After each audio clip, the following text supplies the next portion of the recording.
Good day po, Light Church family. Sige po, tatayo po tayo ngayon. Ayan, magpalang araw din po sa ating team online and here in team on site. Sino po dito excited nang muli magpupuri sa Panginoon? Amen. At sino naman po dito na manghang-mangha siya sa ating Panginoong Diyos? Amen. Come on, we're gonna worship God in this place. Hallelujah.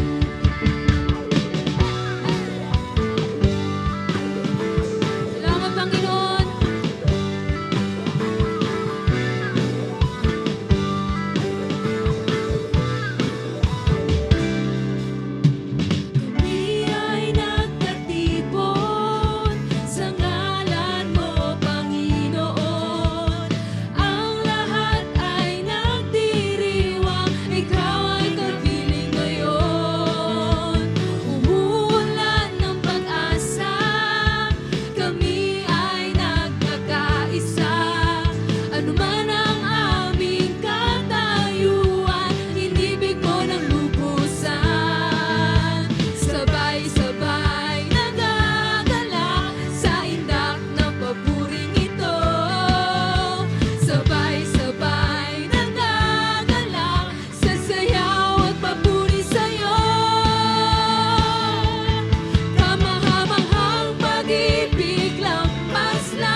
Sabay-sabay nagagalak sa indak ng papuring ito. Sabay-sabay nagagalak sa sayaw at papuri sa'yo. Sabay-sabay nagagalak sa indak ng papuring ito.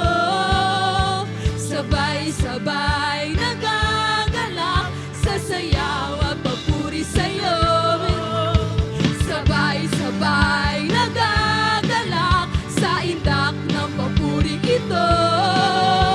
Sabay-sabay nagagalak sa sayaw at papuri sa'yo.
sino dito binigyan niya talaga yung the best na pagmamahal niya kay Lord? Amen ba?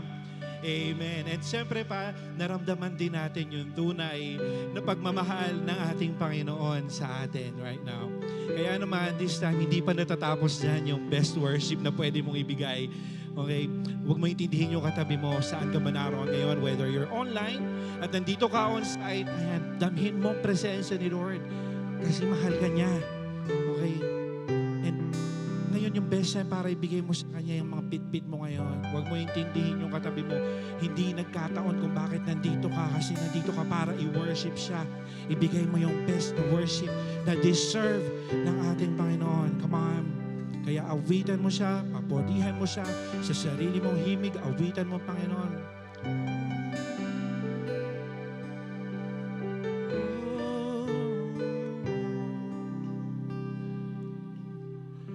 O Diyos, Ikaw ang tunay na dakila sa mundo. Ikaw ang haring nagmahal ng tulad ko. Ginawa mo lahat, pag-ibig mo ay tapat at wagas. Minsan pawitin mo, O Diyos. O Diyos, wala nang papantay sa kabutihan mo. Ang ngalan mo'y itataas sa buhay ko. Sundin ang loob mo. Sundin ang loob mo. Iparinig ang nais mo. Sa lahat ng panahon, Diyos ka sa amin. Sa lahat ng oras, nariyan para sa amin. Panginoong Jesus, purihin ka.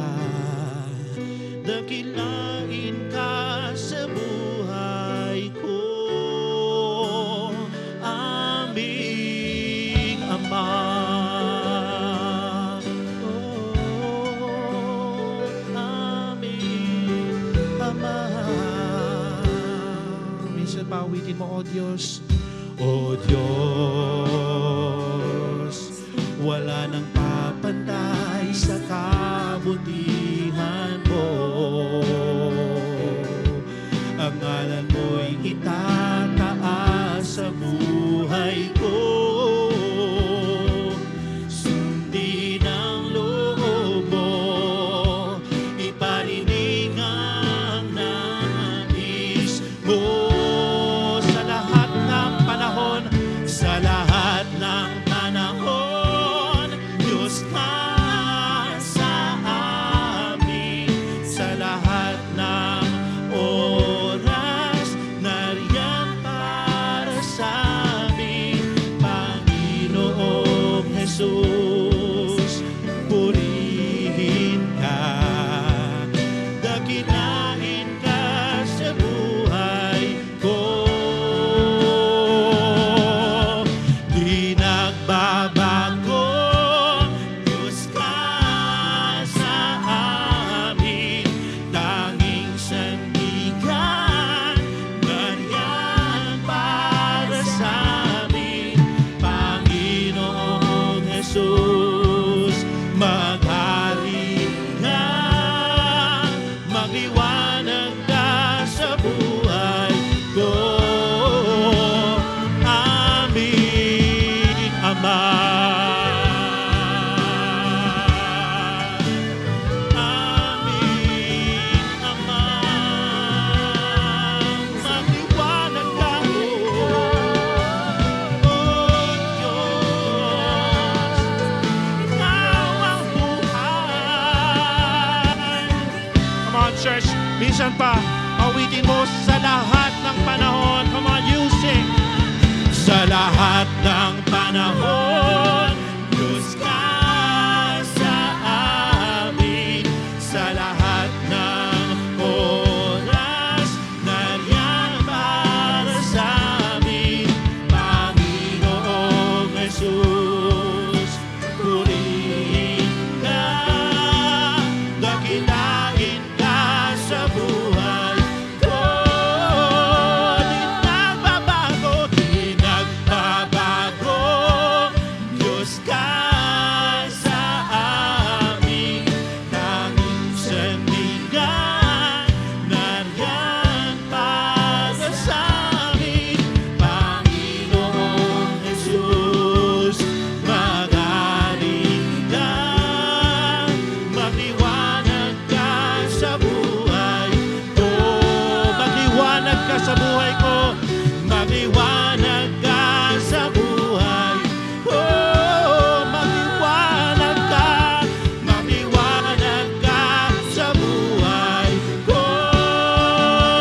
sa kalangitan, ang iyong kalwalhatian, kadakilaan mo'y di mapapantayan. Pupurihin ka sa awit, itataas ang aking dilig, itatanghal sa buhay ko'y tanging ikaw, O Diyos. Higit pa sa kalangitan, ang iyong kalwalhatian, kadakilaan mo'y di mapapantayan. O Jesus, Jesus, sa'yo ang kapurihan. Come on, you declare. Kalwalhatian ngayon at magpakailanman. O Jesus, Jesus, sa'yo ang karangalan, kapangyarihan ngayon at magpakailanman. O Jesus, Jesus, sa'yo ang kapurihan, kalwalhatian ngayon at magpakailanman. Jesus, sa'yo ang karangalan, kapangyarihan ngayon at patuloy mong purihin ang Panginoon. Come on, minsan paawitin mo. Pupurihin ka sa awit, itataas ang aking tinig, itatanghal sa buhay ko'y tanging ikaw, O Diyos. Higit pa sa kalangitan, ang iyong kalwalhatian, kadakilaan mo'y di mapapantayan. O pupurihin ka sa awit, itataas ang aking tinig. Come on, church. Itatanghal sa buhay ko, tanging ikaw, O Diyos. Higit pa sa kalangitan, ang iyong kalwalhatian, kadakilaan mo'y di mapapantayan. Minsan pa, purihin mo ang Panginoon. Pupurihin ka sa awit, itataas ang aking tinig, itatanghal sa buhay ko'y tanging ikaw, O Diyos. Higit pa sa kalangitan, ang iyong kalwalhatian, kadakilaan mo'y di mapapantayan, O Diyos. Lord, maraming salamat sa presensya mo. Tunay na naranasan namin, Lord, ang iyong presensya, ang iyong pagpapala, Panginoon. Tunay nga na ikaw ang aming Diyos. Kaya salamat, Panginoon. Naniniwala kami matindi pa rin ang gagawin mo sa iyong salita ngayon, Lord God. Kaya naman patuloy namin ibubukas ang aming mga puso at isip sa iyo lamang, sapagkat itong aming buhay ay para sa iyo lamang, Lord. At kami ay patuloy na magpupuri sapagkat yun ang deserve mo, God, ang mapapurihan at mapasalamatan ka. Maraming salamat, Panginoon. Pinupuri ka namin at pinasasalamatan. Ito po ang aming panalangin sa pangalan ni Jesus. Ang lahat ay magsabi ng malakas na Amen. And amen. Amen. Hallelujah. Come on, Life family. Let us once again give our best clap offering to our mighty King of Kings. Amen and amen. Indeed, napakasarap talagang papurihan si Lord. And it's always good to be back in the house of the Lord. Amen ba?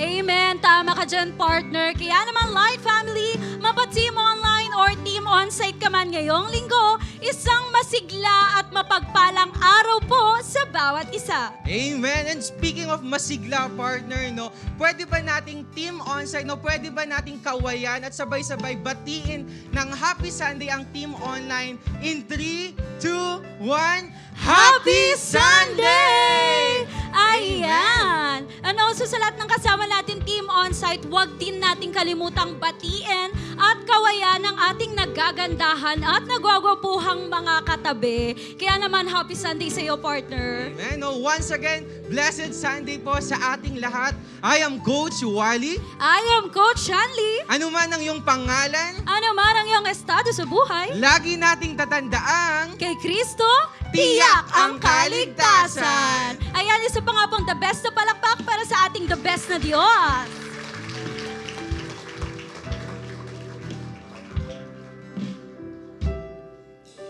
Amen. Sige po, pwede na po tayong makaupo. Ayan. Yan, sige po, palakpakan po natin ulit si Lord.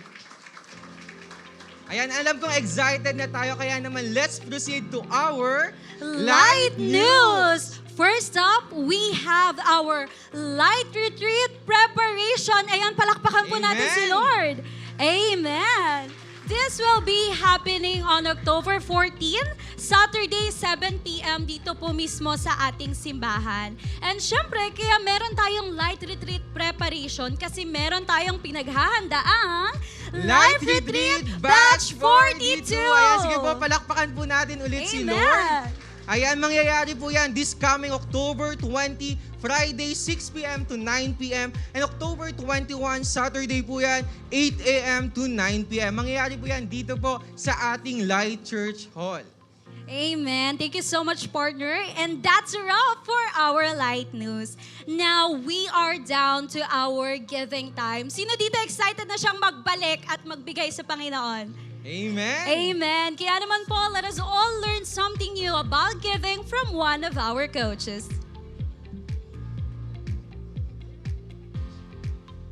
Ayan, amen po. Amen.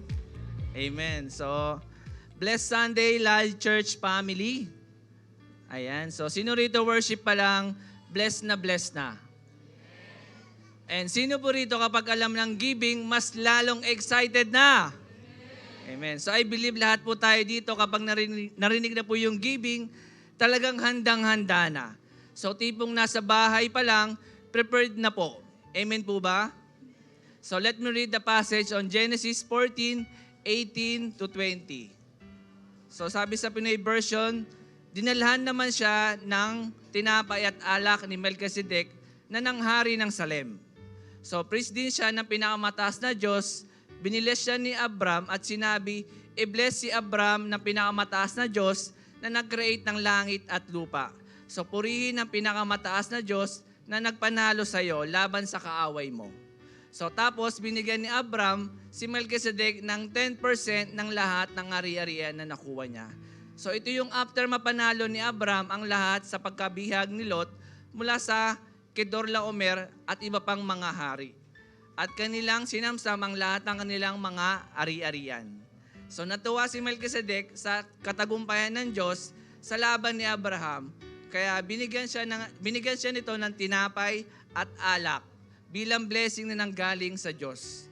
At bilang response at pag-acknowledge naman ni Abraham sa blessing ng kanyang na-receive mula sa Diyos through Melchizedek, iminigay ni Abraham ang 10% ng lahat ng mga ari-arian ng nakuha niya. Amen po? So pag-usapan natin, ano nga ba ang tamang response natin bilang Kristiyano kapag na-receive tayo ng blessing or pinagpala tayo ni Lord. So una, give what is rightfully for the Lord. So sabi sa verse 20, tapos binigyan ni Abram si Melchizedek ng 10% ng lahat ng mga arian na nakuha niya. So nang ma-receive ni Abram ang blessing mula sa pagkapanalo, ibinigay niya agad ang buo ng 10% ng lahat ng mga ari-arian na nakuha niya. So hindi siya nagdalawang isip sa kanyang ibibigay dahil alam ni Abraham ang blessing ay nagmula sa Diyos. Kaya bilang response at pag-honor sa Diyos, ibinigay ang buong tithe sa lahat ng kanyang natanggap o nakuha. So tulad ni Abraham, once na nakatanggap tayo ng blessing, either ating allowance, salary, o kita sa business, so matuto tayo ibalik kung ano yung alam natin na dapat para sa Diyos. Amen po? So maliit man o malaki ang ating natanggap o nakinita, let's practice at gawing lifestyle na ibigay ang buo ng ating 10% sa Diyos. So dahil ang taong nagbabalik ng tapat, mas lalong pinagpapala ng sapat. So response to God by giving our whole tithes, maliit man yan o malaki, So ibigay po natin. And pangalawa po, give faithfully to the Lord. So sabihin mo, faithfully. So sabi sa verse 20, tapos binigay ni Abraham si Melchizedek ng 10% ng lahat ng mga ari-arian na nakuha niya. So sa verse, makikita natin, ibinigay niya ang 10% mula sa lahat. So lahat po. So ibig sabihin, hindi lang siya nagbalik, kundi nagbigay ng tapat at totoo sa Diyos. So kung tutuusin, pwede niyang itago na lang yung iba at huwag na ibigay, pero binigay niya ito ng buong buo ng 10% mula sa lahat. So same thing with us, no? Maging totoo tayo sa pagbabalik natin sa Diyos. So yung walang halong mangungupit at pagtatago pa. So ibigay natin kung ano talaga yung dapat natin ibigay kay Lord. So yung hindi inuutang ang ating tithes and offering, kaya Lord, alam mo naman na gipit ako ngayon, so utangin ko muna yung tithes ko. Sabi mo pa kay Lord na gano'n, no? So tumataas kasi yung kuryente namin kasi malakas mag-aircon yung katabi ko or gastusin sa bahay. So next month na ako magbibigay, Lord, kasi gipit ako ngayon eh. So yes po, may pangangailangan tayo. May mga bayarin, gastusin sa bahay at iba pa. Pero ibigay natin ng tapat at totoo, ano ba talaga yung para po kay Lord. So hindi inuutang, kung hindi, binibigay ng buo at tapat. So no wonder kung bakit gano'n na lang din ang pinagpala ng Diyos si Abram sa kanyang buhay. So he gave what rightfully for the Lord and faithfully to the Lord. Amen po? Kaya as a challenge, ibigay natin ng buo at hindi kulang ang ating tithes and offerings. So walang utang o kulang dahil deserve ni Lord ang buo at tapat nating ibibigay. Dahil kay Lord ang lahat, kaya ako ay tapat at totoong magbibigay. Amen po? Kaya gusto ko lang po i-share ang short testimony ko sa inyo kung paano po ako pinagpala ng Panginoon. So sa buhay ko, isa pala akong isang waiter sa barko. So bilang isang waiter po sa international cruise ship, mahirap ang isang OFW. Sino po OFW dito? So amen. So sobrang hirap po talaga na mawalay ka sa pamilya kasi tinitiis mo lahat. No? So siyempre, sa pag-work ko sa barko is good salary po talaga and good tip. So one time nga nakakuha ako ng tip na $500 a week. So biniles din ako kasi nagbigay sa akin, pastor yung naging guest ko. So yung salary ko umaabot po ng 6 digit. So siyempre tines ako ni Lord pagdating sa pagbibigay. Dahil lumalaki yung salary ko. Pero nung hawak ko na yung pera, parang nanghihinayang po ako.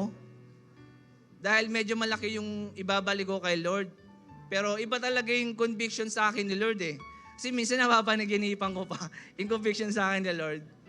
Pero ibinalik ko po kung ano ang para kay Lord. Dahil alam ko naman siya ang nagbigay sa akin ng lakas at trabaho po. So after kong maibigay ang aking tithes, may binigay pala si Lord na hindi ko po lubos sa kalain. Dahil the best ang binigay niya sa aming mag-asawa na ipag-pray namin na matagal na makapunta po sa Canada. So yes po, sa Canada po. And praise God. Sige po, palakpakan natin si Lord.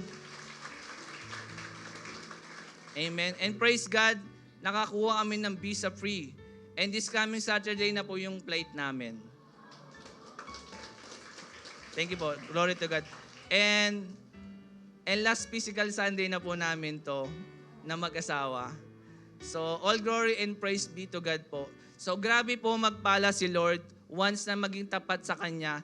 Siya na ang bahala at ibibigay niya ang the best para sa atin. Kaya I encourage po sa everyone na maging tapat pagdating sa pagbibigay po. Amen po?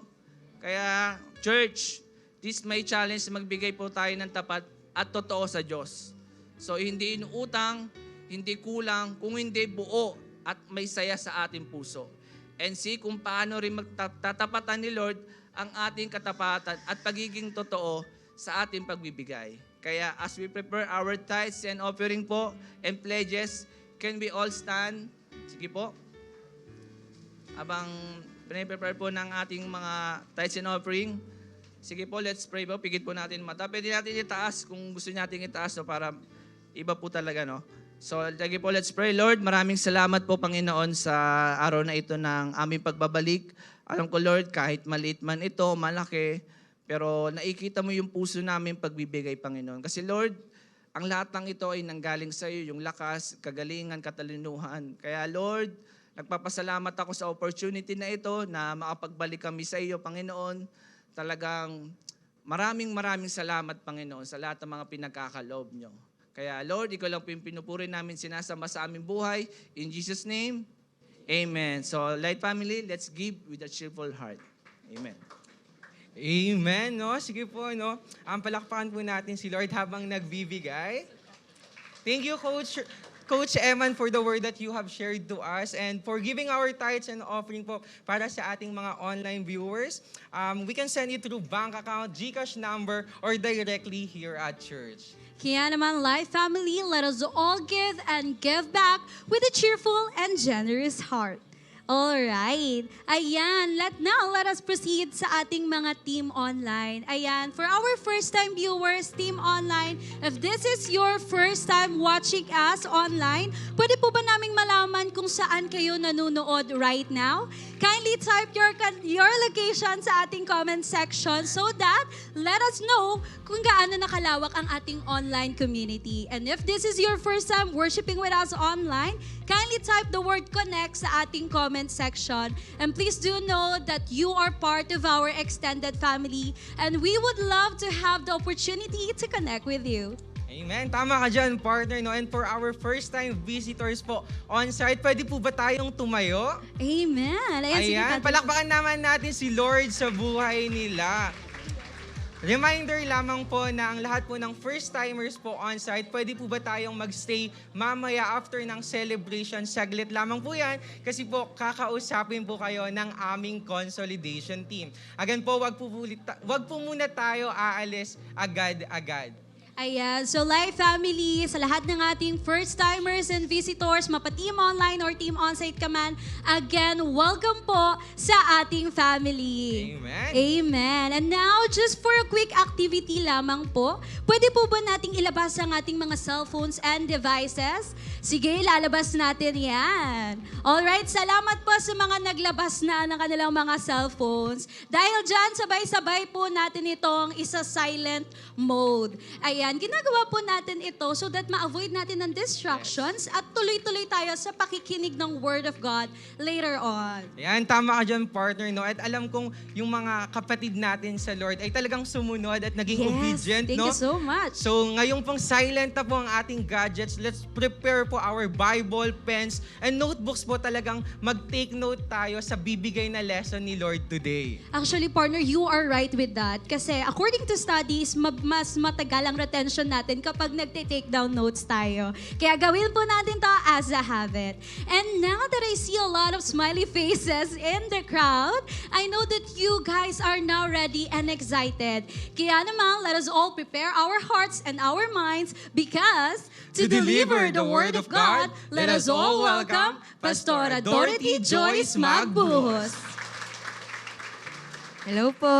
Blessed Sunday po sa ating lahat. Ayan, nabati mo na ba yung katabi mo? Amen. Yung nasa likuran mo, nabati mo na ba? Sabi mo sa kanya, I'm happy you're here. Ayan, and even sa mga nasa online po natin, ayan, hello po. Blessed Sunday po, no? Pwede bang mag-comment din naman kayo dyan? Nagparamdam kayo na nandiyan kayo. Pwede kayong mag-react or magsabi ng Blessed Sunday. Amen. So are we excited po sa gagawin ng Lord ngayong araw na to? Amen. Okay. Now, before po tayo mag-start, now alam niyo po ba that every Saturday po ay nagkakaroon po tayo ng Community Kids Ministry po sa Bataan. Ayan, sa Roosevelt po yan. Ayan po. And even po sa Cabalan, meron din. And actually po, hindi lang po yan sa Cabalan, Tipo at Bataan or Roosevelt. Pero iba sa iba't iba din pong parte ng Olonga po. Meron po tayong Community Kids Ministry. Pwede po palakpakan po natin si Lord. Ayan, praise God po. Ayan, so kung gusto niyo rin pong tumulong, pwede po. Okay? Kailangan po natin ng mga volunteers dyan. Now, speaking of kids po, alam niyo po, napag-aralan ko po na meron pong 5 stages of growth and development po ang isang bata. Okay? Now, may picture po tayo dyan. Ayan. So, 5 stages po. Unang-una po, paliwanag ko po, yung newborn stage. Siyempre po, ito yung kakapanganak pa lang. Okay? So, yan po yung first 2 months. Ang kaya pa lang po nilang gawin is yung ulo nila, kaya nilang igalaw yung ulo nila side by side. Yun pa lang po. Okay? At kaya lang din nilang umiyak pag nagugutom. Ayan. Okay? Next po, na stage is the infant stage. Ayan. So, yan naman po is from 3 to 12 months. Okay? So, ang kaya po nilang gawin is yung nagbababol na sila, nag-iingay na sila, hindi ka na niya pinapatulog, okay? And nagkakangipin na yan, okay? Nakakaupo na din sila mag-isa at kaya na din po nilang gumapang. Okay? Next naman po ay ang toddler stage. Okay? Ito naman po is from 1 to 3 years old. Ayan. So, ito po yung nakakatayo na sila, okay, nang mag-isa, nakakalakad na din sila, at nakakatakbo na. So, ito na yung time na maghahabulan na kayo, okay, kasi tumatakbo na sila. And kaya na din po nilang sumunod sa mga simpleng instructions. Okay? Pwede mo na din silang utu-utusan, ganyan. Pero mga simple lang. And next po, pang-apat is yung tinatawag na preschool stage. So, ito naman po is 3 to 5 years old. Okay? So, ito po yung time na kaya nilang tumalon, okay, throw and catch ball. Kaya na din po nilang magsalita at bumuo ng kumpletong at mahabang sentence. Okay? And also po, kaya na din po nilang mag-toilet na mag-isa. Okay? So, yun po yung improvement, no? Yung growth ng isang bata. And lastly po is yung tinatawag na school age. Ano naman po ito? From 6 to 17 years of age. So, pa-teenager na po talaga. So, ito na yung time na nagiging independent na sila. Gusto na nila, sila na lang yung kikilo, sila na lang yung magde-decide. Okay, kaya na din nilang mag-form ng sarili nilang opinion and develop na po yung mga various emotions. And also, nade-develop na din po dito yung mga pagbuo nila ng pagkakaibigan or ng friendship. Tama ba? Naalala niyo po ba yung mga panahon natin na ganyan? Diyan tayo mga gusto na natin magkaroon ng mga kaibigan. Amen? So, ito po yung growth and development stages po ng isang bata. Now, sino po naniniwala na importante po itong growth and development ng isang bata? Do you agree with me? Importante ito? Amen. Bakit? Kasi po, ito ay nag-i-indicate na healthy ang bata. Tama? Kapag maayos siyang nagde-develop, maayos ang growth niya, it only means healthy siya. And naniniwala po ako, okay, na yung katabi mo bilang isang Kristiyano, kailangan niya ding mag-grow. Amen. Can you say grow? Ayan. So, hindi lang basta mag-grow, pero dapat tuloy-tuloy na nag-grow. Sabi mo nga sa katabi mo, kailangan nag-grow. Okay, kaya nga po, tayo ay nasa series nating Building Altitude. Again po, pag sinabi nating altitude, it means taas or height or growing. Na kapag nilagay po natin sa tao, it means maturity. Can you say maturity? Okay, and I believe po, no, marami na po tayong natutunan for the past 2 Sundays. And for our third part po ng series nating Building Altitude, let's open our Bible to the book of Ephesians. Sige, buksan po natin ang ating mga Bible. Ayan, Ephesians chapter 4, verse 14. So, tatayo po tayong lahat bilang paggalang po sa salita ng Diyos. Okay po, sabay-sabay po nating basahin. 1, 2, 3, go. As a result, we are no longer to be children, tossed here and there by waves and carried about by every wind of doctrine, by the trickery of people, by craftiness in deceitful scheming. So tignan naman po natin, basahin din po natin yung ang Biblia. 1, 2, 3, go. Tayo'y huwag nang maging mga bata na tinatangay-tangay ng mga alon at dinadala-dala ng bawat hangin ng aral. sa pamamagitan ng pandaraya ng mga tao, sa pamamagitan ng kanilang mga katusuhan sa paraang mapandaya. Amen. Ang Diyos po mapagpala sa kanyang salita. Sige po, let's close our eyes and let's pray. Start thanking God sa mga oras na ito, sa iyong buhay. Hallelujah, Lord. We worship you, we honor you. Thank you for this moment na kami ay muling nakabalik, muling nakapag-gather, oh God, para marinig ang iyong mga salita. Lord, thank you for this fellowship na may katuturan, fellowship na natututo at lumalalim sa iyong salita. Lord, panalangin ko po maging ready ang bawat isa, maging bukas, willing, Panginoon, ang aming mga puso, ang aming mga katawan, Lord, to apply your word na maririnig namin today. And dalangin ko rin po in Jesus' name, anything, oh God, na makakapaghinder sa amin, sa pakikinig at pagtanggap ng iyong salita, we rebuke it in Jesus' name. Help us, oh God, to understand, to be knowledgeable pagdating sa salita mo, and help us, oh God, na maintindihan lahat ng mga ibababa mo po sa amin. Lord, kayo lamang po ang patuloy na maitaas at mag-glorify sa mga oras na ito at lahat po, Panginoon, ng aking mga sasambitin. Lord, nawa po ay lahat ay galing sa iyo. Wala pong lalabas sa bibig kong ito na hindi galing sa iyo. Maraming salamat, Lord.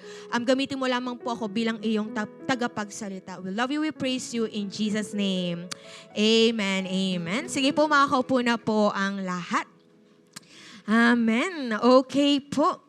So, napag-usapan po natin that for the past 2 Sundays, naalala niyo po ba ang fivefold ministry, okay? And we know na ito pong fivefold ministry ay regalo po ng Diyos sa kanyang simbahan, okay? At ito pong leadership ministries na ito ay para po i-equip, okay, sa pagsiserve, okay, at para po ma-build ang bawat nananampalataya kay Jesus Christ. Amen? At ito po ay hanggang sa maging united sila sa kanilang pananampalataya, hanggang sa maging united sila sa pagkilala sa anak ng Diyos, sa Son of God, at hanggang sa mag-mature at maging perfect kagaya ni Jesus Christ. Amen? And this is spiritual maturity po. Ito pong pag-a-attain natin ng Christ-likeness na sinasabi po ni Paul sa Ephesian Church ay mayroon pong resulta. Can you say resulta? Okay? Diba? Kung paano pong sa lahat ng mga ginagawa natin may resultang lalabas, ganun din po sa pagkilos po natin sa ating spiritual maturity. Ibig sabihin po, hindi natin kinikilala ang Son of God nang wala lang. Okay? Hindi po natin ina-attain ang Christ-likeness. Okay? Ang spiritual maturity, hindi po tayo nagpapa-equip sa ating mga leaders nang wala lang. Are you here? Pero, meron po tayong purpose at meron po itong resulta. Okay? Meron tayong ine-expect na resulta kapag po ginagawa natin itong mga bagay na ito. Sabi mo sa katabi mo, may resulta. Okay. Now, sa resulta po na ito, tayo din po ang makikinabang. Okay? Ikaw din ang magbe-benefit para din po ito sa ikakabuti natin. Kaya nga po, ang title ng pag-uusapan natin ngayon is The Result of Reaching Up Altitude. Okay? So ang tanong, ano po ba tong mga resulta na to? Yung mga pinag-usapan po natin last Sunday, ano po bang mga resulta niyan? Okay? So let's talk about what are the results of reaching the altitude of building up? Ano po bang mga resulta ng pag-abot natin ng spiritual maturity? Okay? Ng pag-grow, okay, spiritually. Number 1 is no longer unstable or wavering. Can you say unstable? Sabihin nyo din po, wavery. Now, ano pong sinabi ni Paul sa verse 14? Ang sabi niya sa first part, ang sabi niya, as a result, we are no longer to be children. Okay? Sabihin nyo nga po, no longer. Now, yung no longer po dito in Greek is meketi. Can you say meketi? Hindi po ito yung pinupuntahan nyo sa Manila. Okay? Meketi. Nang ibig sabihin po ng meketi is no more. Okay? No further. Sa Tagalog, hindi na. Wala na. Okay? Ang sabi niya, we are no longer to be children. So, ibig sabihin po, ang result ng maturity, ng building up, ay hindi na tayo mananatiling mga bata. Are you here? Now, the question is, paano po yun, Pastora? Sabi sa ibang verses na nabasa ko, tinuro doon, maging kagaya tayo ng mga bata. Tama po ba? Nadaanan nyo na po ba yun? Okay? Kung hindi nyo pa po nadaanan, eto po. Matthew 18:3. Si Jesus po ang nagsabi nito. Ang sabi niya, and He said, truly, I tell you, unless you change and become like little children, you will never enter the kingdom of heaven. Sabi ni Jesus, dapat maging katulad ng mga bata. Ang sabi ni Paul, dapat no longer to be children na. Another po, ang sabi din sa 1 Peter 2:2, ang sabi naman ni Peter, sabi niya, like newborn babies, crave pure spiritual milk so that by it you may grow up in your salvation.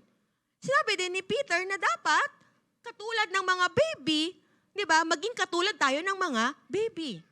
So ano ibig sabihin nito? Ino-oppose ni Paul yung sinasabi dito ni Jesus at ni Peter. Hindi po. Sabi mo sa katabi mo, hindi.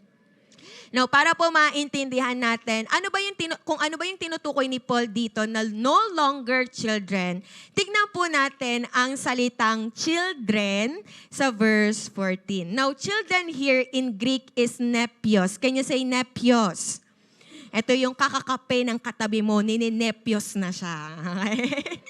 Okay. So, nepios po, ang ibig sabihin niya, literally, it means not speaking. Hindi nagsasalita. And figuratively, it refers to the one who is unlearned. Wala pang natututunan or hindi pa natututo. Or unenlightened. Okay, hindi pa naliliwanagan or simple. No, yung simple po dito, hindi in a positive sense ha. Kasi di ba pag simple, simple mo naman, parang positive siya. Pero ang simple po dito, it means wala pa kasing alam. Okay, kaya simple. Okay, are you getting it? And ang salita pong children, yung nepios po dito ni Paul, is a word almost always applied in a negative sense. Madalas po siyang ginagamit in a negative, okay, na sense, okay? At katumbas po siya sa panahon natin, katumbas po siya ng salitang childish. Can you say childish? Okay, so nepios, childish. So ang tinutukoy po ni Paul dito sa pagiging bata ay hindi ang childlike faith na sinasabi ni Jesus. At hindi din po ito patungkol sa paglulong ng spiritual milk na sinasabi ni Peter. Pero ang tinutukoy niya po dito is spiritual immaturity. Sabihin mo nga, immaturity. Diba? Ang tinutukoy niya ay spiritual childishness. Now, yes po, lahat tayo mag-start or nag-i-start naman talaga sa bata spiritually. Amen? Yung katabi mo, bago yan lumago, bago yan naging mentor, nag-disciple, nag-start muna yan bilang isang baby. Tama? Spiritually. Pero, hindi po dapat tayo mananatili doon. Amen? Now, tanungin niyo po ako, bakit? Dahil ang sabi po ni Paul, ang spiritually immature or ang bata spiritually, they are, balikan natin yung verse, ang sabi niya, tossed here and there by waves and carried about by every wind of doctrine. Okay, now tignan po natin yung ibig sabihin po muna dyan ng tossed here and there by waves. Actually, ito pong phrase na to ang haba niya, pero in Greek, one word lang siya. Okay, at ang Greek niya is kludonizomai. Okay, which means to surge, be tossed in billows or the waves. Sa Tagalog po, tinatangay ng alon. Okay?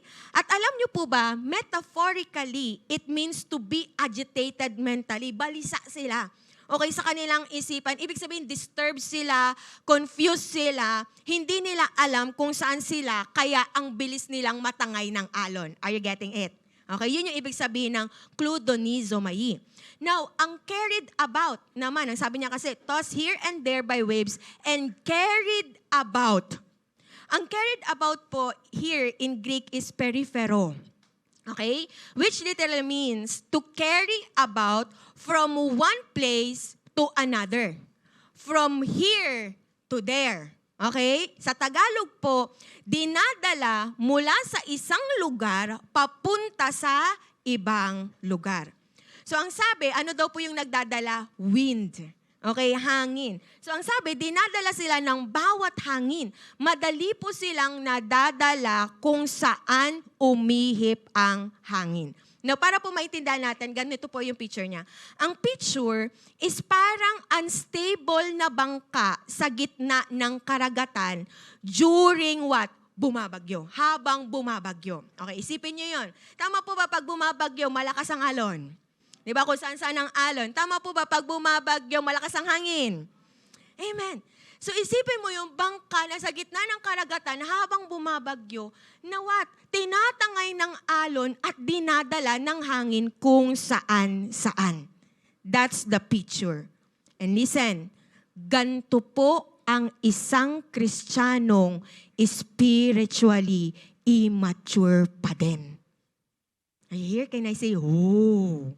Para naman po malaman kung nandyan po kayo. Okay, gising pa po ba kayo?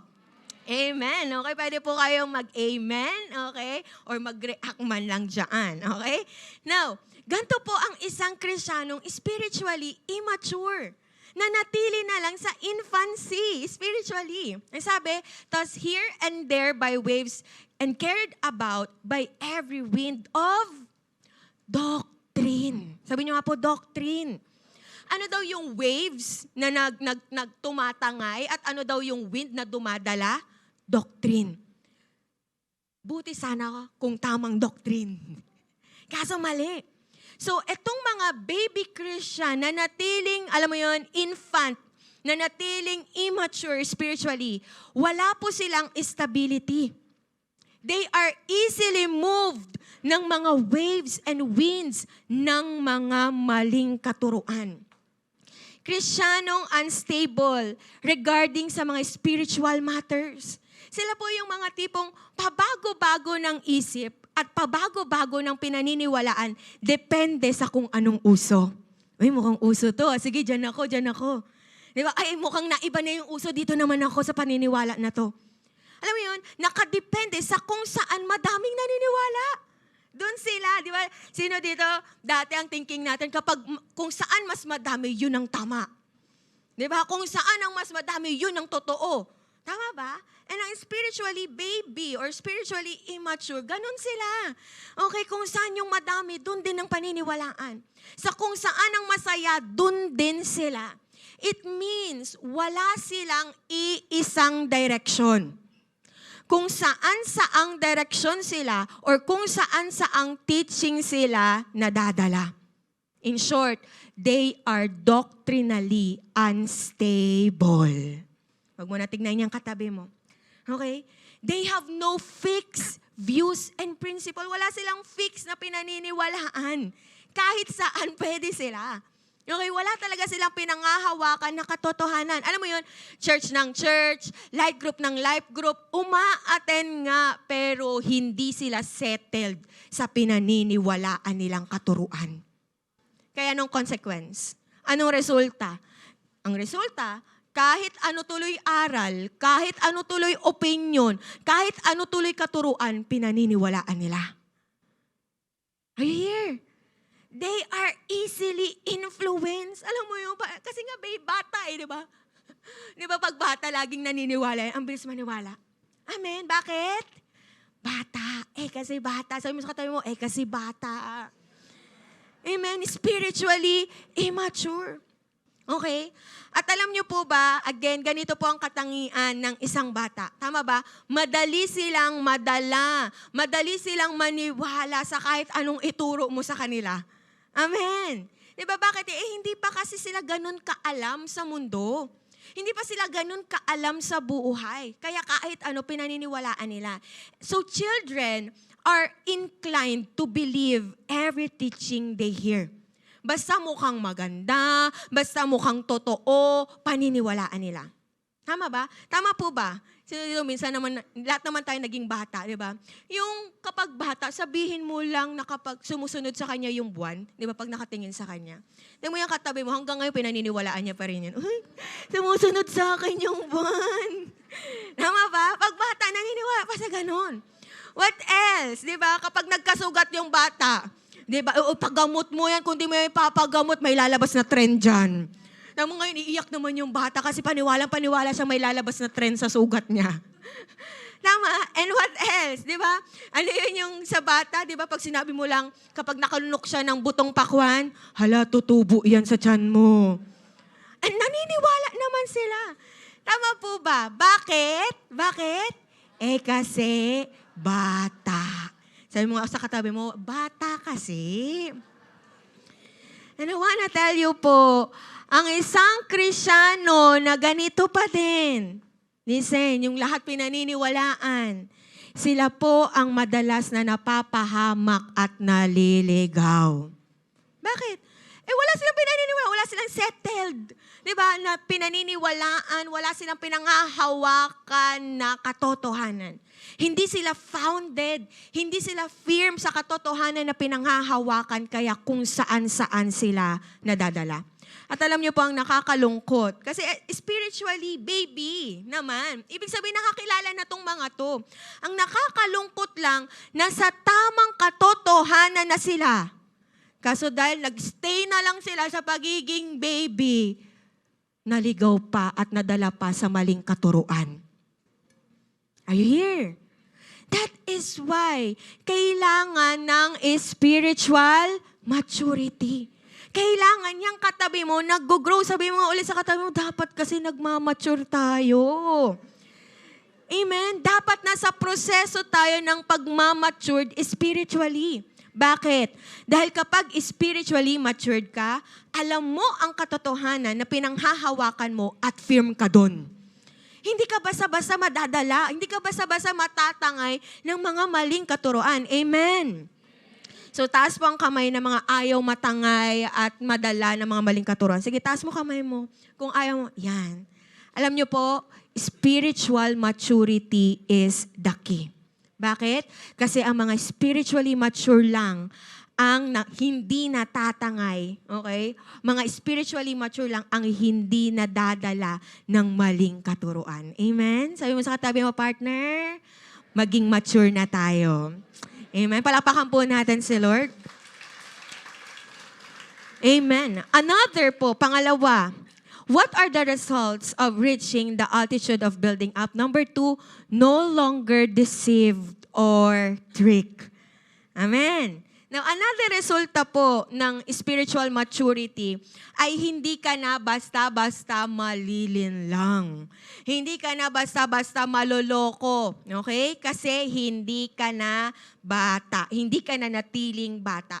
Now, katulad po nung sinabi ko kanina, ang mga bata, dahil po sa innocence nila at dahil po sa inexperience nila, wala pa silang ganong experience, madali po silang maloko. Tama ba? Madali silang sumama, okay, sa mga masasamang tao. Kaya nga po, 'di ba? Ano po yung laging habilin ng mga magulang sa mga batang aalis?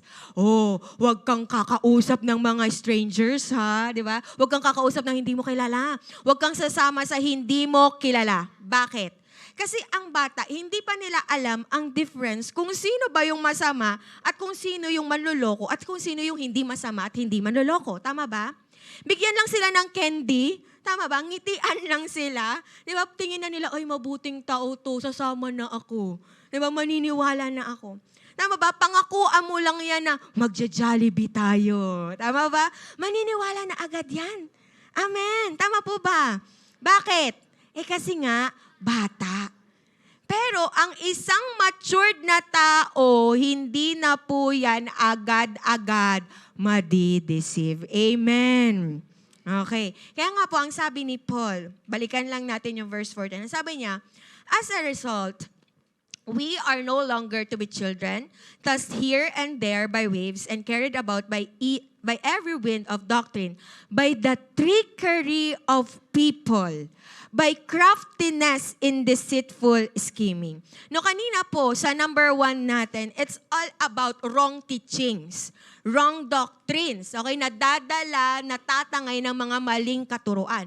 Pero dito po, ang pinupunto naman po ay yung mga nagtuturo ng mga maling katuruan na ito. Are you here? Sila po yung mga mandaraya at mga manlolokong mga false teacher. They deceive people through their deceitful teachings. At alam nyo po ba, makinig maigi, may kaparaanan po sila to deceive people. Tignan po natin. Deception po can take place in 2 ways. So, dalawang kaparaanan po no, ng pagdideceive nila. Number 1, or letter A, is by the trickery of people. Can you say trickery? Now, trickery po in Greek is kobeia. Sabi niyo nga po, kobeia. Okay, it is from kubos. Okay? Now, kubos po, dito po nagmula ang English term na cube. Okay? Kaya nga po kubos or kobeia. Okay? Cube or sa mas kilala nating dice. Sino po dito nakakita ka na ng dice? Diba yung may mga numbers? Are you here? Nagamit yun natin po ba yan? So, ang kubeya po or ang trickery po dito, it refers to wicked dice, masamang dice, okay? And figuratively, it refers to intentional fraud. Okay? Intentional na pandaraya. Now, alam niyo po ba, yung mga professional gamblers, okay, na gumagamit po ng dice, okay, it's either po magaling sila sa pag-control ng dice. Lalo na po pag dalawa yung dice. Pinag-aralan ko po ito okay. So, for example po, dalawa ang dice. Magaling po sila sa paghagis. Kala mo, normal lang nilang hinahagis yung dice, pero may technique na sila doon. Pag dalawa daw po yung dice, yung isa lang yung umiikot, pero yung isa hindi umiikot. Ganon sila kagaling. Tapos mahuhulog yung dice according sa kung ano yung gusto nilang numerong lalabas.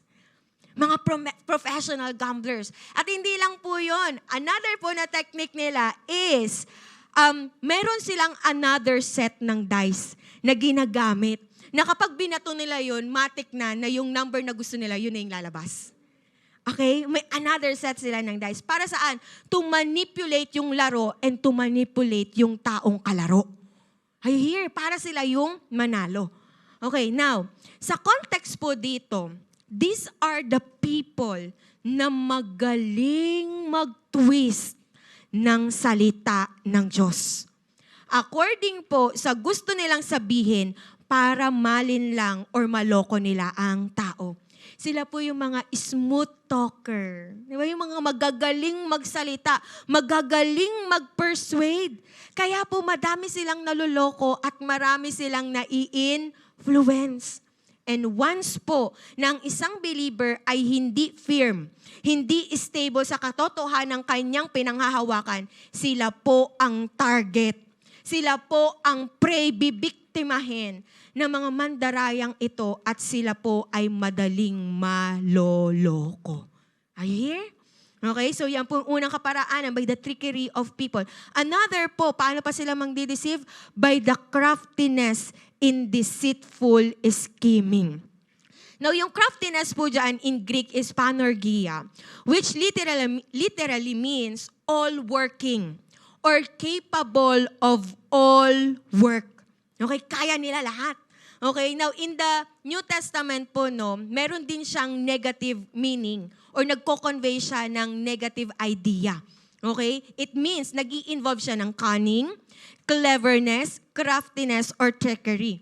Okay? So ang panorgia po dyan, it conveys the idea of clever manipulation. Can you say manipulation? Okay? Ang ginagawa niya, minamanipulate niya yung error to make it look like the truth. Kaya niyang magmukhang totoo ang isang kasinungalingan. Here, that is what panorgia, craftiness. At alam niyo po ba, yung nagpa-practice nitong panorgia, gagawin niya ang lahat para ma-achieve niya yung goal niya. Anong goal niya? Makapanloko. Ibig sabihin, sila yung klase ng mga manloloko na hindi titigil hanggat hindi nakakapanloko ng tao. And gagawin nila, they will use different schemes, different methods, strategies, techniques para lang malinlang ang tao sa kasinungalingang bit-bit nila. They lie about God.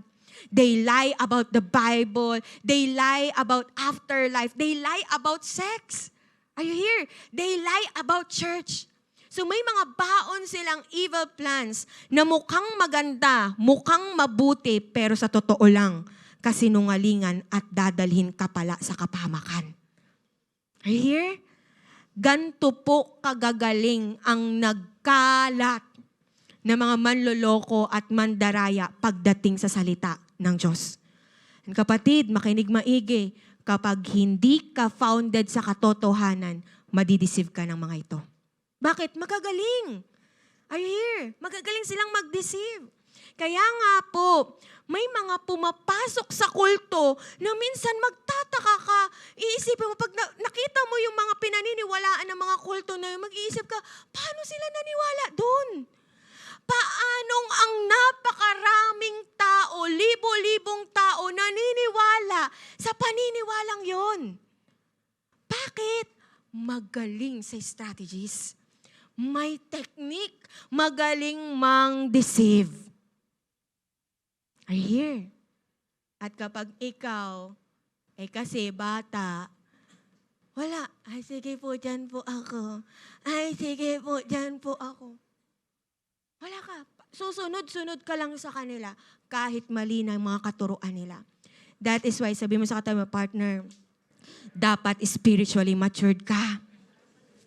Amen? Dapat nasa proseso ka ng pagmamature spiritually. Huwag kang magre-remain. Huwag kang mag-i-stay na bata spiritually. Amen? Dapat lumalalim ka sa pagkilala mo kay Kristo. Dapat lumalalim ka sa pananampalataya mo sa katotohanan na pinanghahawakan mo. Hindi pwedeng sapat na to. Diba? Okay na ako dito. Okay na tong alam ko. No. Bakit? Kasi maalam din yung mga yun. Kaya kailangan mas wais ka, mas maalam ka sa kanila. Amen? Okay, so again, dapat malalim at mas maalam ka sa salita ng Diyos. Amen?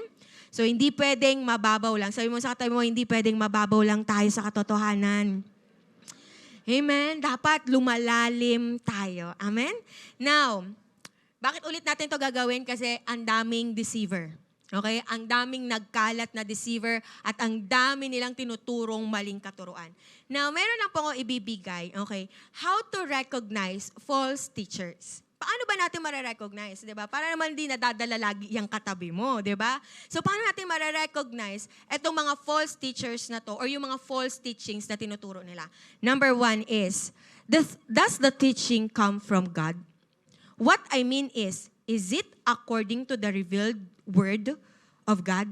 Galing ba siya sa salita ng Lord? Galing ba siya sa word of God? Or tinuturo niya lang ay yung sarili niyang salita? Or ang tinuturo niya lang ay ang sarili niyang opinion, pero hindi galing sa salita ng Diyos. Are you here? Ano sinabi sa 2 Peter 2:3a? In their greed, these teachers will exploit you with fabricated stories. Mag-share lang yan ng mga istorya, fabricated na mga istorya. Pero naniniwala tayo na ang tunay na teacher, galing directly sa Bible ang tinuturo niya. At tama po ang interpretation. Marami po kasi gumagamit naman ng Bible, pero mali ang interpretation. Amen? Ang false teacher po, nakadepende siya sa own creativity niya. Di ba? Sa mga words niya. At gumagawa po siya ng sarili niyang mensahe. Gumagawa siya ng sarili niyang kwento. Kaya nga kung kwento-kwento lang at sabi-sabi niya lang, naku po, huwag ka kaagad maniniwala. Amen? Amen. Next, another po. Okay, how to recognize false teachers? Check their fruits. Okay, magkaroon tayo ng fruit test. Okay, i-evaluate mo, i-check mo ano ba yung bungang napoproduce niya. Matthew 7:18 and 20. A good tree cannot bear bad fruit. Amen. And a bad tree cannot bear good fruit. Thus, by their fruit, you will recognize them. So check mo kung anong napoproduce nila kasi doon mo makikita, wait lang, totoo bang teacher to? Totoo ba mga tinuturo nito? Puro kasinungalingan lang. Bakit po? Madami pong tao, okay, marami pong false teachers, kapanipaniwala po ang sinasabi nila. Tama ba? Galing magaling silang man-deceive. Okay, kapanipaniwala ang mga tinuturo nila. Pero, pag tinignan mo na ang buhay, tuloy pa din sa kasalanan. Pag tinignan mo na ang buhay, nagre-rebelde. Tanong, totoo bang mga teachers yon ng salita ng Lord? No. Amen. Kasi ang mga tunay na nagtuturo ng salita ng Diyos ng katotohanan, nakikita sa buhay nila ang pagbabago. Amen. May bunga yun sa buhay nila. Amen. Okay, so pag di mo yan nakikita, huwag ka agad maniniwala. Amen po ba? Next, pangatlo po, and the last, how to recognize false teachers or false teachings. Does it glorify God? Tanong mo, habang nakikinig ka, teka lang, parang hindi na si Lord ang nag-glorify ah. Parang siya na yung nag-glorify, parang siya na yung, dapat sa kanya yung worship ah. Parang hindi na kay Lord napupunta yung worship, yung glory, parang sa kanya na. I hear. So i-check mo. Okay, John 7:18. Whoever speaks on their own does so to gain personal glory. But he who seeks the glory of the one who sent him is a man of truth. There is nothing false about him. So check mo. Teka lang, parang hindi na si Lord nag-glorify dito. Pag ganun na, okay, alam mo na. Huwag ka kaagad maniniwala sa tao na yan. Amen? Okay, may natututunan po ba tayo? Amen. So, dapat po, okay, matutunan po nating mag-discern, okay, ng maling katuruan. And listen to this, only spiritual, mature Christians ang makakagawa nito. Why? For they are founded sa pagkilala kay Christ at sa salita ng Diyos. Tama po ba? Madaling ma-detect ang fake kapag alam mo ang totoo. Amen, di ba? Ang dali mong malaman kung peke. Bakit? Alam mo yung totoo, parang sa pera lang. Di ba? Ang dali mong malaman kung peke yung pera. Bakit? Alam mo yung totoong pera. Alam mo yung bawat drawing sa pera. Tama ba? Pero kapag fake yan, alam mo din. Are you getting it? That is why Paul wants us to seek the truth and to grow. Okay, dun sa katotohanan na yun, hindi mo lang hahanapin, hindi mo lang ide-desire, hindi mo lang basta aaralin. Mag-grow ka sa salita na. Mag-grow ka sa katotohanan na yun. To the point na kaya mo nang i-difference. Okay, kaya mo nang i-differentiate. Okay, kung ano ba yung man-made lang, alam mo yung mga gawa-gawa lang katuruan, at ano ba talaga yung galing sa salita ng Diyos. Amen? So kapag spiritually matured tayo, hindi na po agad-agad tayo malilinlang at maloloko ng mga maling katuruan at ng mga false teachers. Amen? So again, kung gaano sila kaaral sa mga false teachings nila, sana yung katabi mo, ganun din siya kaaral sa katotohanan. Amen? Diba? Hindi pwedeng aral sila sa tinuturo nila, hindi tayo aral sa katotohanan na pinanghawakan natin. Kaya ang dali nating, alam mo yun, kaya ang dali nating nalilinlang nila. Diba? So, kailangang maging founded. Sabi mo sa katabi mo, partner, aral-aral din. Sa kabila, sabi mo sa kanya, lalim-lalim din. Okay? Kailangan natin lumalim sa salita ng Diyos. Amen? Pwede po bang palapakan natin si Lord? Amen. May natututunan po ba tayo? Amen. Now, again po, what are the results of reaching the altitude of building up? Una, no longer unstable or wavering. Diba, hindi ka na madaling matatangay, hindi ka na nadadala ng mga maling katuruan. And number 2, no longer deceive or trick. Hindi ka na agad-agad, okay, nalilinlang, nadadaya, okay, ng mga false teachers. Amen? Now again po, we will all start sa pagiging baby Christian.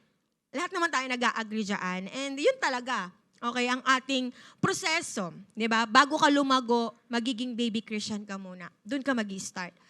But again, God's plan for us ay hindi tayo mag-remain na lang as baby Christians. Hindi tayo mag-remain na lang na spiritually bata pa din. 5 years ng Kristiyano, pero spiritually bata pa rin. Ang alam pa lang din na verse, John 3:16. Ilang taon nang nagdaan, ilan na ang tinurong na word of God, pero yun pa lang ang sa ulo. Yun pa lang ang pinanghawakan, yun pa rin ang pinanglalaban. Alam mo yun? Yun lang yung kaya niyang i-defend. Pero the rest na ng ibang mga verses, the rest na ng ibang word of God, hindi niya na magawa. Are you getting it? Sabi mo sa katabi mo, partner, huwag tayong mag-remain na baby Christian. Amen? Now, alam niyo po, nakakalungkot, millions of Christians grow older but never grow up. Millions of Christians. Tumatanda by age, tumatanda sa pagiging isang Kristiyano, but they never grow up. Na-stuck na sila dun sa spiritually infancy nila.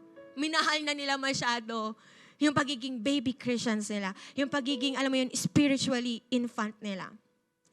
All because hindi talaga intention or hindi talaga gusto kasing mag-grow. Wala talagang commitment na mag-grow at wala talagang plano mag-grow. I wanna tell you, yes, it's good to desire, I wanna grow. But kapatid, growth and maturity, it takes action. Hindi lang desire. Amen? Kailangan mo ng action. Kailangan kinikilusan mo ang growth mo. Kailangan kinikilusan mo ang maturity mo. And kapatid, if only we will walk in a manner na consistent ka sa pagiging committed mo, sa maturity mo, sa pag-grow mo, sa kung ano yung pagkakatawag sa atin ng Panginoong Diyos for the sake of maturity, for the sake of spiritual growth, I want to tell you, the result is that we will no longer be children na unstable and easily deceived. Hindi na tayo madaling maniniwala. Kung kinilusan natin ang spiritual growth natin. Kung kinilusan natin ang maturity natin. Amen? Again, nagkalat sila. Dami dyan. May iba nga, di ba, naranasan niyo yun? Nasa baba lang ng church, naghihintay. At ang winuwin nila, mga nasa church na. Because they know, may mga spiritually immature pa. Ang wini-win nila, yung mga hindi maalam sa salita ng Lord. Are you here? Ang dami nila. Nasa school ka, nasa campus ka, nasa workplace ka, nasa mall ka, naglalakad ka lang, meron yan lalapit sa'yo, may mga bit-bit sila. Are you here? And so dapat lumalim tayo. Amen? Sa ating growth and maturity sa ating Panginoon. Amen? Kaya nga bilang application sa ating lahat, number 1, be not deceived, tricked, or fooled anymore. Huwag ka nang papaloko. Sabi mo sa tayo, huwag ka nang papaloko. Amen? Huwag ka nang papadaya. Huwag ka nang papalinlang. Be discerning. Be discerning. Teka lang. Di ba, tama ba to or mali ba to? Maging discerning ka sa kung ano yung maling katuruan.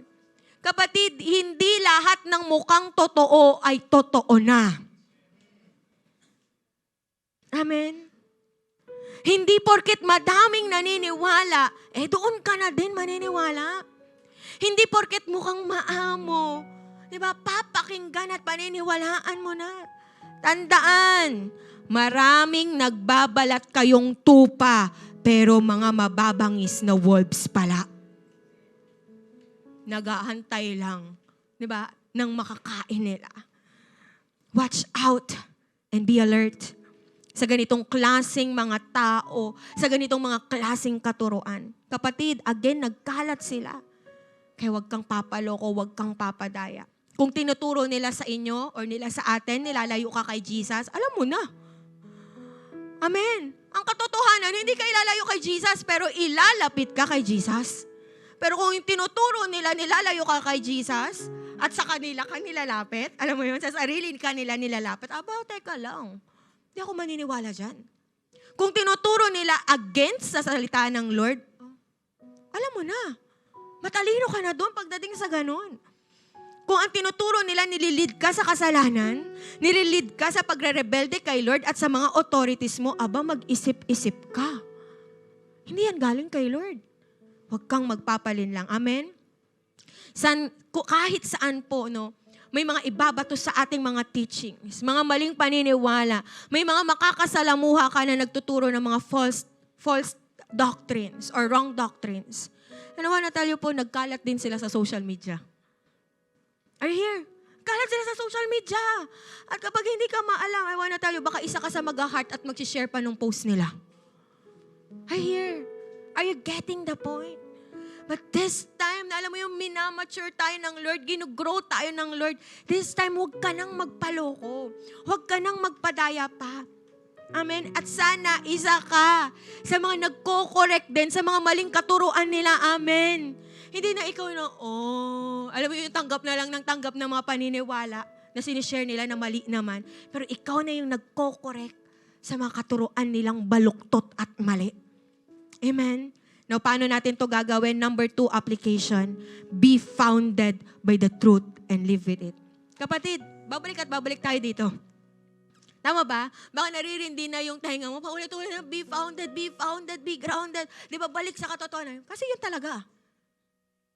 Are you here? Babalik at babalik ka sa pagpapalalim mo sa katotohanan. Again, ang mga naloloko ng peke, sila yung mga hindi maalam sa kung ano ang totoo. Sa kung ano ang katotohanan. Kaya nga kung ayaw mong maloko, kung ayaw mong malinlang na mga false teachers na nagtuturo ng mga maling katuruan, then be grounded, be founded sa salita ng Diyos. Babalik ka sa pag-aaral. Babalik ka sa lalim.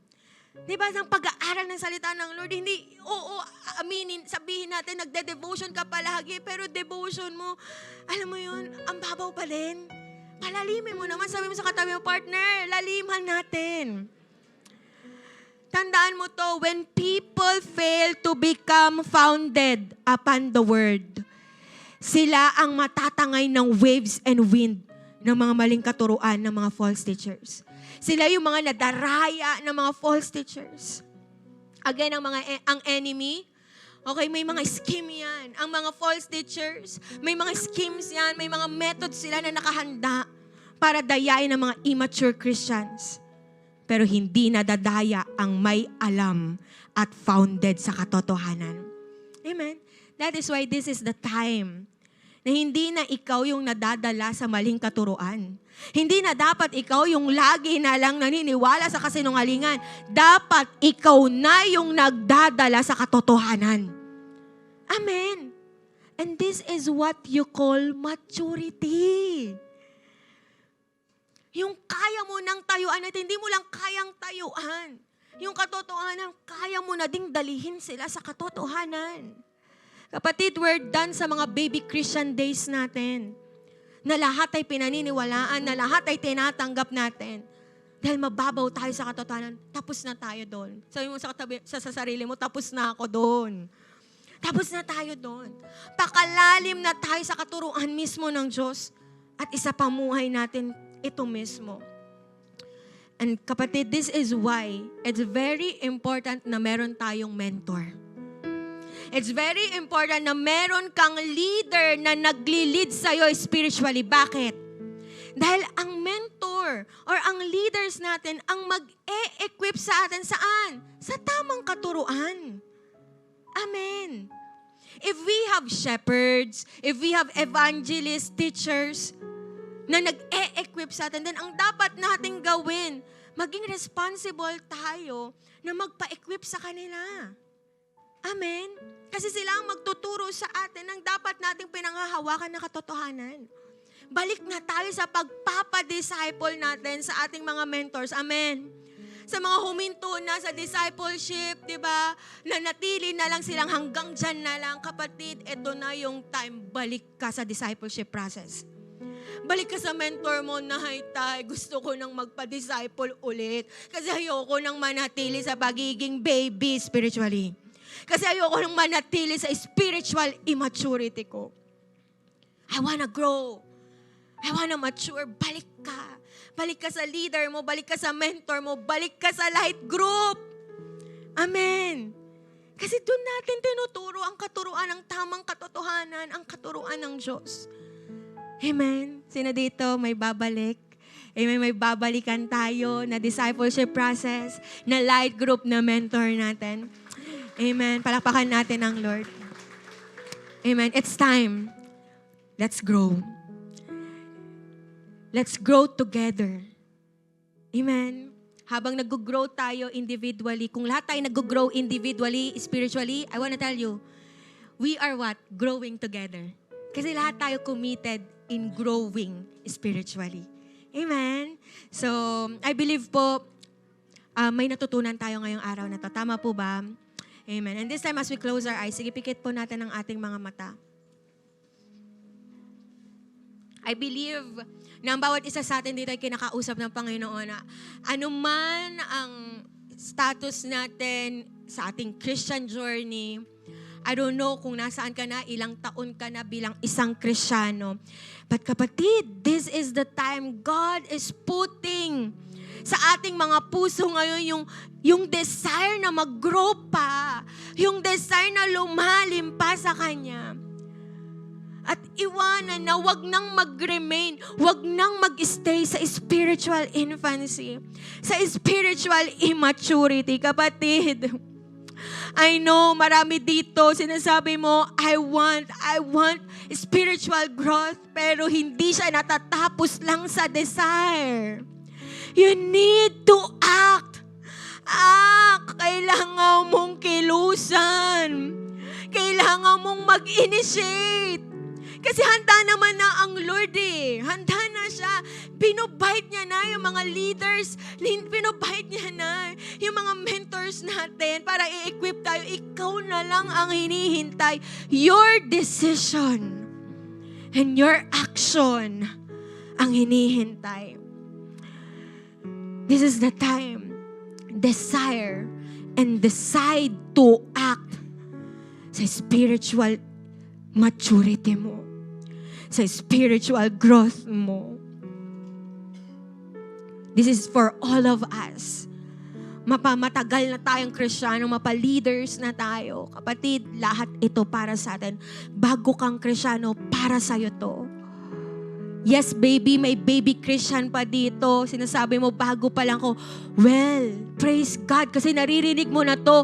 Kasi ang plano sa'yo ng Panginoon, hindi ka lang mag-i-stay dyan. Sa spiritual infancy na yan. Magpakalalim ka at lumago ka pa sa Panginoon. Lalong-lalo na sa katotohanan. Lalong-lalo na sa katuruan ng Panginoong Diyos. And una sa lahat, if you are the person na alam mo sa buhay mo, namuhay at naniwala ka sa kasinungalingan, maybe tumanda ka by age, nadagdagan ang edad mo pero aminado ka na hindi mo alam ang katotohanan patungkol sa Diyos. Aminado ka na hindi mo alam ang salita ng Diyos. Kapatid, praise God. Kasi nasa tamang lugar ka para marinig ang katotohanan. This is the truth. The truth is, Jesus Christ is the only way para ma-save ka. He is your Savior. Hindi ang mga mabubuti nating gawa ang makakapagligtas sa atin.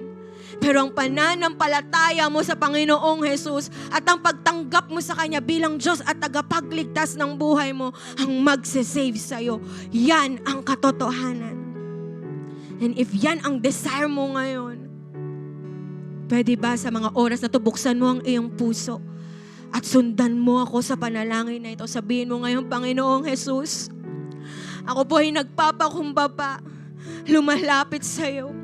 Humingi po ako ng kapatawaran sa lahat ng aking mga nagawang kasalanan.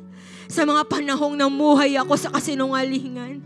At sa mga panahong hindi ako nakinig sa katotohanan.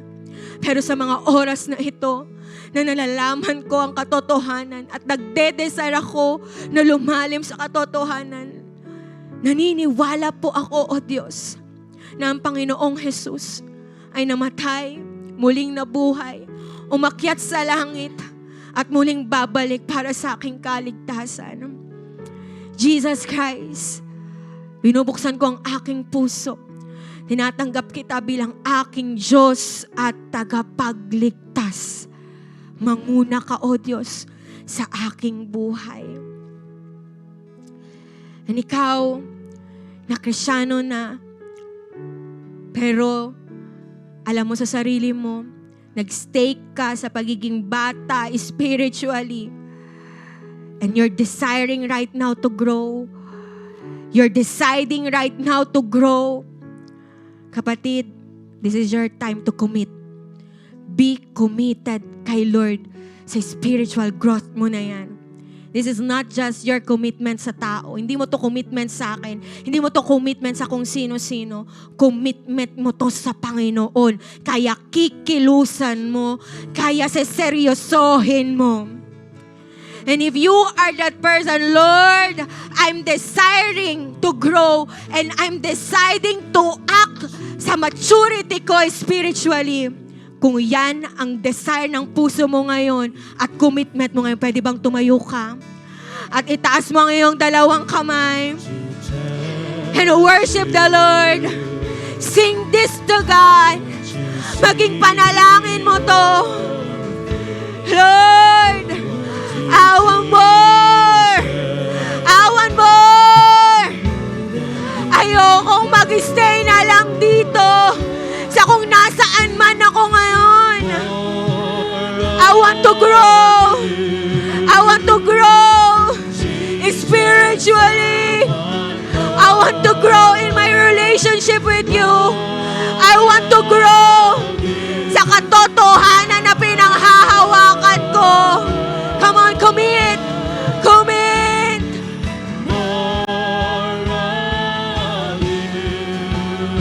Come on, desire. Desire.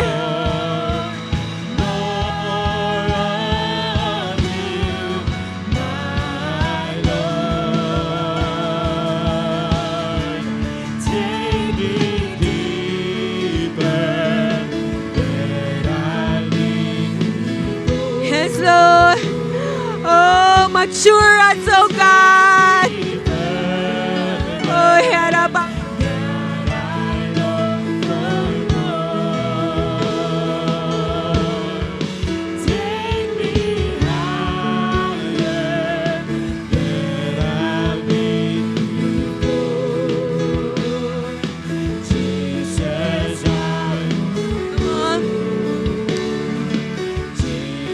Yes, Lord. Take us deeper. Take us deeper. Oh, yes, God. Thank you, Jesus.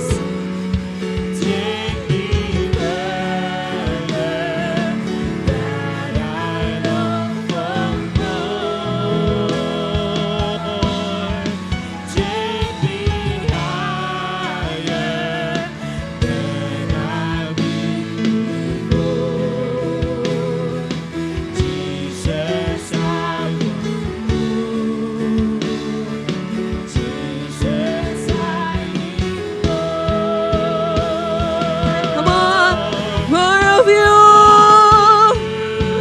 More of you, God.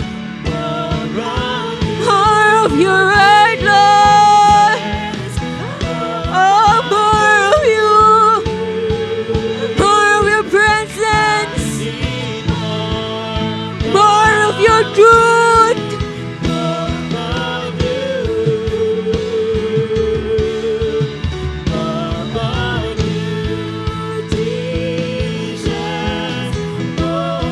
Oh, worship. Worship God.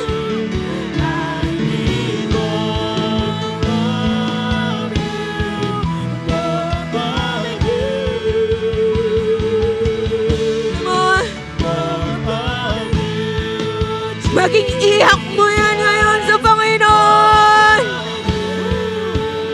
Maging desire mo yan ngayon. For the last time, more of you.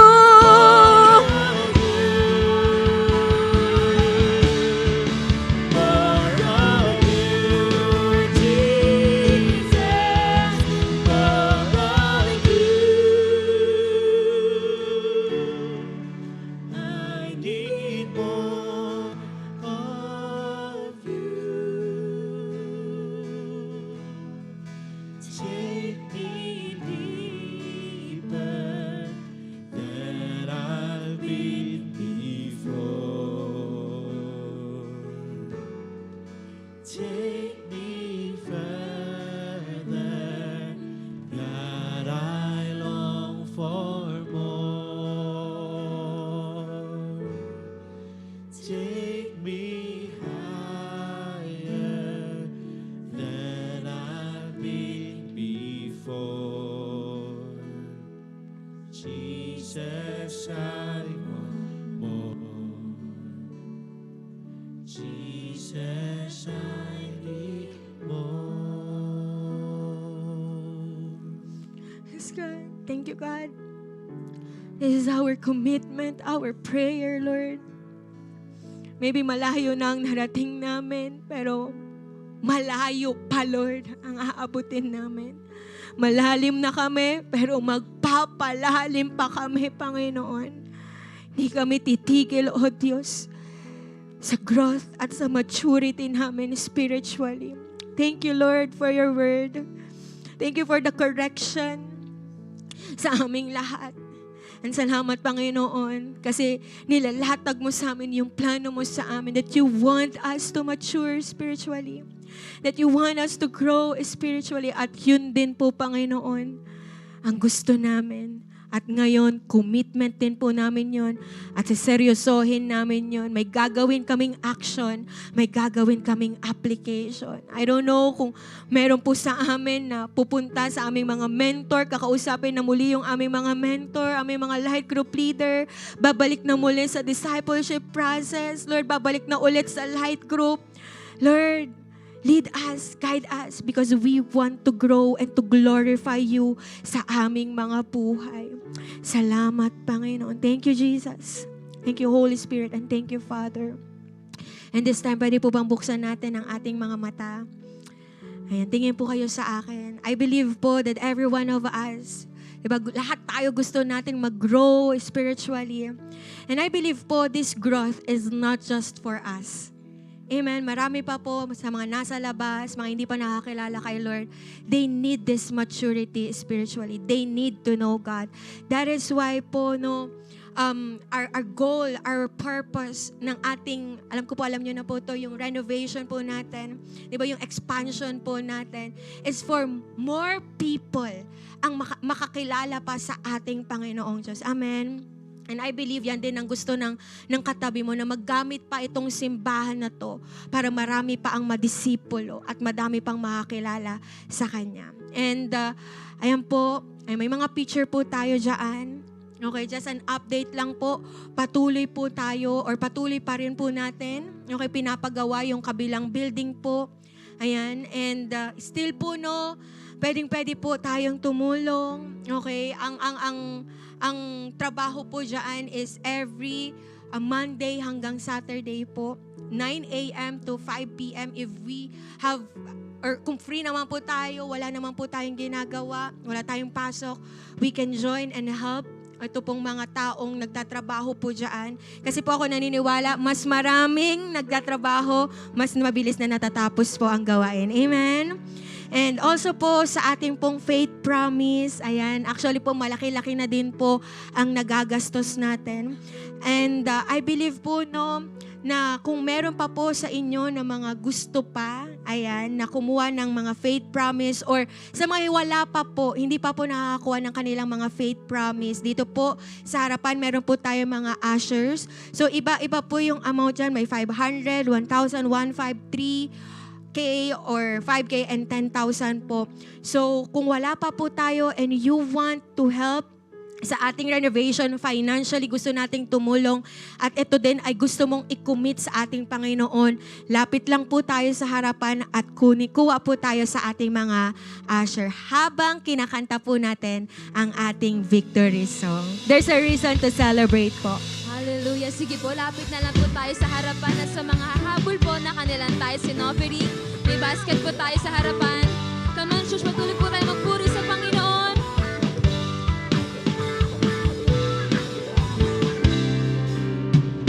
Kami ay nagkatipon sa ngalan mo, Panginoon. Ang lahat ay nagdiriwang, ikaw ay kapiling ngayon. Umuulan ng pag-asa, kami ay nagkakaisa. Ano man ang aming katayuan, inibig mo ng lubusan. Sabay-sabay nagagalak sa indak ng papuring ito. Sabay-sabay nagagalak sa sayaw at papuri sa'yo. Kamangha-manghang pag-ibig, lampas langit sa amin tumubos. Di karapat-dapat pagpalain, ngunit biyaya mo'y binuhos. Kamangha-manghang pag-ibig, lampas langit, kami minahal mong lubos. Aming itatanghal, pangalan mo, Jesus. Minsan pa. Kamangha-manghang pag-ibig, lampas langit sa amin tumubos. Di karapat-dapat pagpalain, ngunit biyaya mo'y binuhos. Kamangha-manghang pag-ibig, lampas langit, kami minahal mong lubos. Aming itatanghal, pangalan mo, Jesus. Amen, amen. Are we blessed po? Amen. Sige, pataas po natin ang ating kamay and let's thank the Lord. Thank you, Jesus. Thank you so much, God, for your words sa amin. And salamat, Panginoon, for waking us up na hindi kami panghabang buhay, spiritually infant. We need to grow, oh God. Thank you, Lord, for this commitment na nilalagay niyo po sa aming mga puso. And kikilusan na po namin ito, Panginoon. Lord, dalangin ko, i-lead mo, i-guide mo, samahan niyo po, O Diyos, ang iyong mga anak na nagpo-pursue sa spiritual maturity at talagang inaasam itong spiritual maturity. At dalangin ko din, Lord, ang patuloy mong proteksyon, pagsama at pagpapala sa iyong mga anak. San man kami, Panginoon, naroroon, ang presensya mo ang patuloy naming maranasan. This time, receive the blessing of the Lord. The Lord bless you and keep you, make His face shine upon you, and be gracious to you. The Lord turn His face towards you and give you peace. Thank you, Father. Thank you, Jesus. And thank you, Holy Spirit. Sa iyo po lahat ng papurit pagsamba. In Jesus' name, amen. Amen. God bless po. Ingat po tayong lahat. Magkawayan po tayo.